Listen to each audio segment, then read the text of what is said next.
Hello, I'm Game Retainer, and in this video I'll be going over some useful tips that were left in the comment sections over the past few videos I've done. Now, I'm not going to give people individual shout-outs in the video because some people don't like that. Instead, I'm going to drop everybody's name in the description of this video whose comment I'm using. To anybody who has left a comment, if I've used your tip in this video and you don't want your name mentioned, just let me know and I'll take it out. With that said, let's jump straight in. Up first is a tip about harvesting from animals. This one's been in the game for a while, but a lot of newer players may not know this.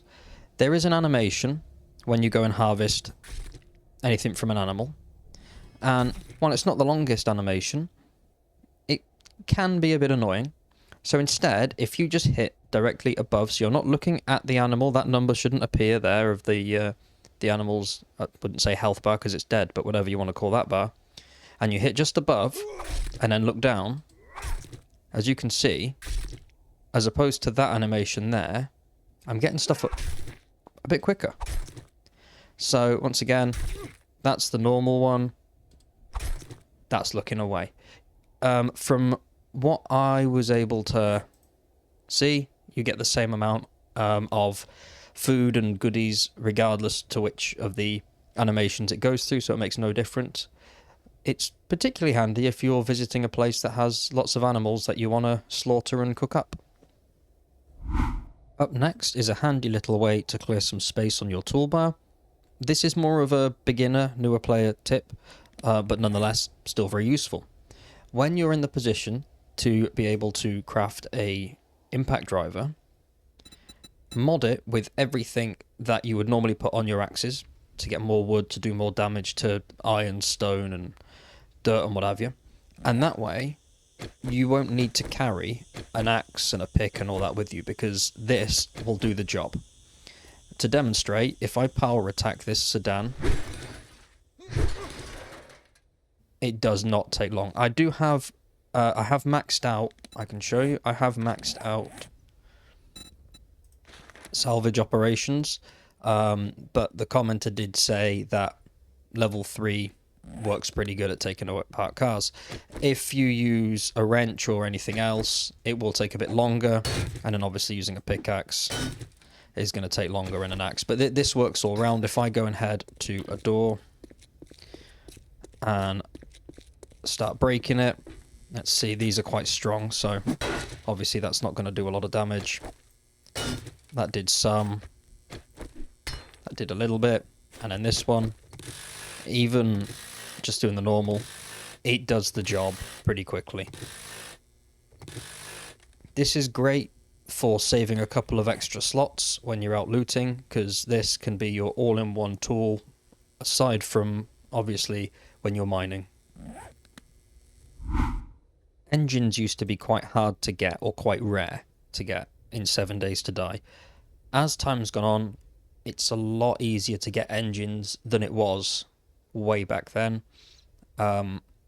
So instead of keeping every one you find, because you will end up with an abundance of them, at least if you play like I do and collect everything, instead of keeping all these extra ones that you don't need, you can scrap them for mechanical parts. And not valuable as such, and you're not going to get as much as if you just sold the engine. There's a $10 difference there. It's still nice if you are in desperate need of some mechanical parts. This can come in quite handy.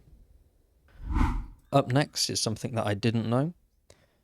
Putting a point into lockpicking will net you more forged ahead magazines than if you invest a point into advanced engineering. The reason for this is that advanced engineering covers more than one magazine type, meaning that you are less likely to get forged ahead magazines, whereas lockpicking only affects forged ahead magazines. I've not been able to test this, but the logic seems sound, and I'm sure there'll be other people who know this one and might let me know in the comment section below, but I'm definitely going to keep this in mind for my next playthrough. Up next is another one that I had no idea, and I love this one. You can use working vending machines to fight off zombies. Now, you can place blocks near vending machines, but I've got points in parkour. So hopping on top of a vending machine, and if I spawn in an enemy, bear with, let's spawn in, let's have a biker. The zombies will attack me, but they'll hit the vending machine and get shocked, as you can see there, which I had no idea this was a feature. The person who commented did say that the machines were indestructible. I've spawned one in, maybe this is why, but it does get damaged. However, you can repair it by using forged steel.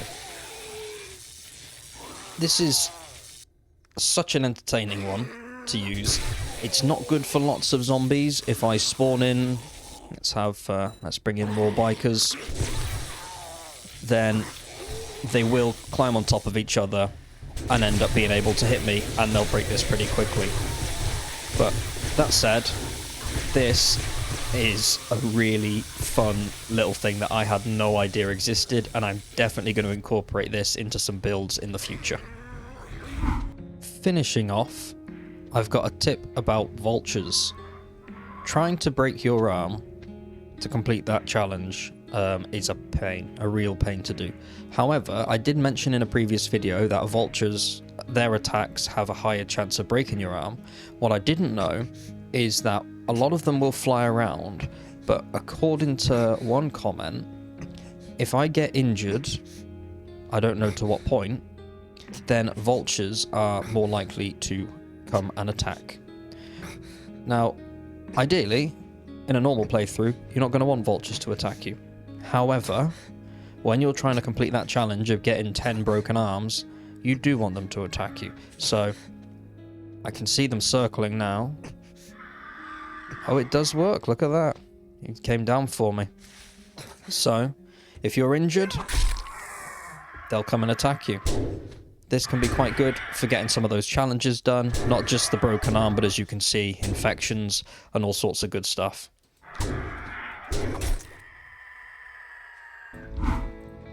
That's all I've got for this video. If you have any tips, then let me know in the comment section down below, and I might include them in another video. And if it does well, I might make this into a little series. That said, I do hope you enjoyed it, and I hope to catch you in the next video. See you then.